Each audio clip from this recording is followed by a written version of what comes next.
All right, moving on to news of Uttar Pradesh now, and the BJP legislature party is meeting today evening to formally elect Yogi Adityanath as the leader of the party. The BJP central observers Amit Shah and ex-Jharkhand Chief Minister Raghubar Das will attend this meeting, but the suspense continues over who will be the new deputy chief ministers.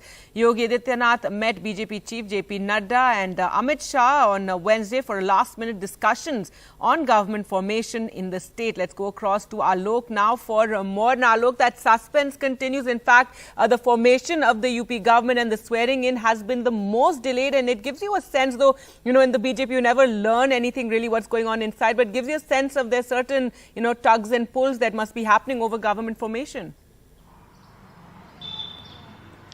Well, you're absolutely right. I must point out that I wake up each morning thinking, what will be the bigger suspense? Will the petrol and diesel prices be hiked more? Or will we get to know who the Uttar Pradesh deputy chief ministers are going to be?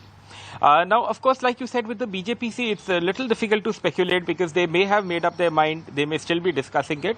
But we'll only get to know once they formally announce it. This source-based khabar out of the BJP is a little dicey. At the same time, one does believe, or one has learned that at least in the case of Keshav Maurya, the deputy chief minister in the last government who lost his election from Sirathu, near Prayagraj, there is a possibility that the BJP could be looking to retain him as a deputy chief minister in Uttar Pradesh.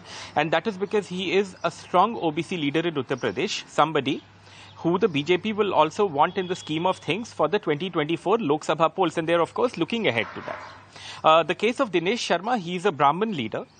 He did not fight the election. But at the same time, he is also somebody who's known to have a clean image, somebody who is, at the end of the day, a strong leader for the BJP, been with the party for a long, long time. There are, of course, many alternatives who we have been discussing for the past week or so. So I think there are two possibilities. Number one, the legislative party meeting today that you pointed out is happening at 4 p.m. in Lucknow. There may be a possibility that at least the names of the deputy chief ministers may be announced there. Keshav Maurya and Dinesh Sharma will both attend, and so will the BJP UP chief, Mr. Swatantra Dev Singh, who is also a strong OBC leader in his own right. So one waits to see what happens. The other aspect to this entire story is the massive swearing-in ceremony that the BJP is planning. And that, of course, is happening tomorrow at the Atal Bihari Vajpayee Stadium in Lucknow.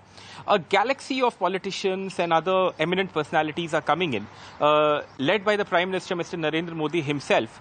And the preparations really are grand. They've booked the entire stadium. They've created a stage there.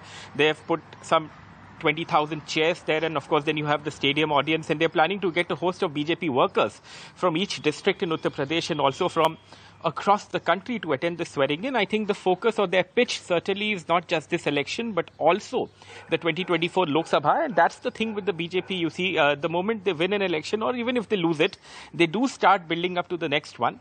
Of course, now things will be a little more interesting with Akhilesh Yadav, the BJP's main rival in Uttar Pradesh, also going to sit in the UP Assembly.